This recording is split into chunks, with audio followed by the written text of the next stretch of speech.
there is also one more interesting fintech stock that is again making some noise in the market, which is, everybody's favorite, or everybody who knows about that stock is none other than Paytm. Yeah. It is at its 52-week high. Yeah. So, and I have a stat also there. From May this year to now, it is already up 200%. And it is Crazy, at 52-week high. So, do you think there is still steam left, or it's gone, or what is happening with Paytm? Yeah, for audience who doesn't know what has originally happened, from its IPO listing price, it Yeah. fell 80%.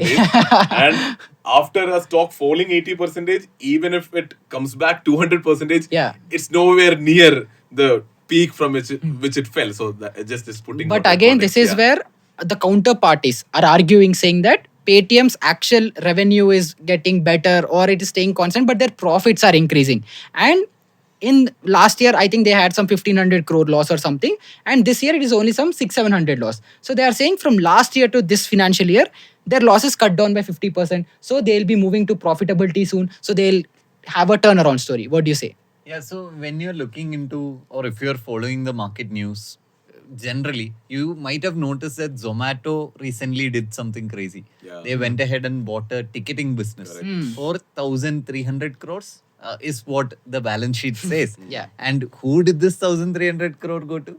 Paytm. Yeah. So Paytm insider, or Yeah. that insider is what they bought, right? So this 1,300 crore will be showing up in their P&L statement as an one-time exceptional item, and that has come in. Yeah. Despite this 1,300, it should have been pure profit, right? You Yeah. imagine you selling an asset should have been fully realized. Yeah. They only have 800 crore in profit last quarter. Yeah. So still on a quarterly level, they're bleeding money. At an operational level, their revenue is not increasing. Their operating profits are not increasing. It's the same story there. So just by looking at this financial year report, considering that Paytm might turn profitable could be a wrong narrative. But again, there is again a very interesting question or curiosity people get into the people's mind about Paytm is, what do they even do? Right. So no, that has been a problem with me, right? So with Paytm, see, I love consumer tech startups, and when they go public, I think it's a huge opportunity for people to take part and build wealth over time. And we have seen this playing out in the US as well, right? A lot of tech startups leveraging tech, building for the masses, who could scale and change the world for that matter, right? Make lives better sort of stories. Yeah. Like that's what is happening with your Zomato, with Swiggy, and could have happened with Paytm also. That's what I believe. Again, a tech startup leveraging tech, building for the masses, consumer tech for that matter. But it's really mixed with Paytm, right? I really love the story. Vijay Shekhar Sharma, the founder, is someone I think almost all top entrepreneurs, people in the limelight today, they would have looked up to him back in the days, in early 2010s and even before that probably. He was an inspiration to so many. Absolutely. So that kind of a man with the backing of SoftBank, building something huge, building a brand. Like everyone's talking about Paytm. Everyone knows Paytm. Yeah. The soundbox was like everyone knows. So they clearly built out a huge brand. So I love all those things. I love the consumer tech angle. But what the larger problem for me is what you asked.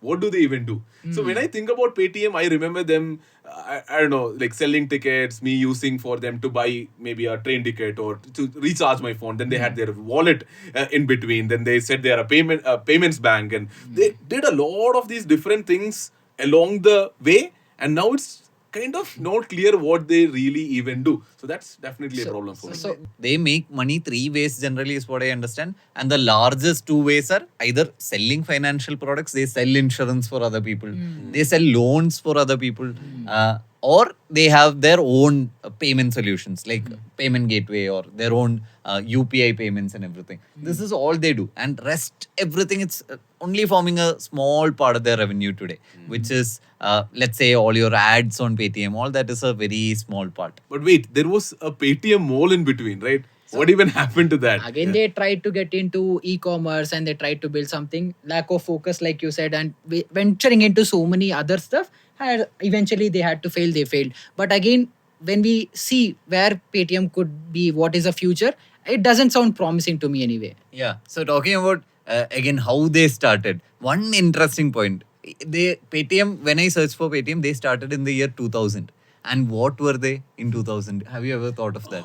IT services, something like No, that. they No, were so a- some telecom. So they had something with Airtel and something in the telecom industry, right? No, they were a news, cricket score, ringtone, joke website. What? This is what they were. And Okay, then from there, probably they distribute. There's something with telecom as well down their might journey. be the Data. ringtones. I think they Earlier were you the had to first set. one to give online recharge or something. They started. No, Is that there is something all like that? multiple years later. Yeah. Okay. This is Paytm was founded in the year 2000. That is 24 years ago today, with a very young Vijay Shekhar Sharma. And by now I feel, and it was an amazing story as Sharique said. But by now I feel he has lost the public's trust as well as a lot of investors' trust. Right, especially with the Paytm payments bank scandal and how they infamously got banned by RBI. Yeah.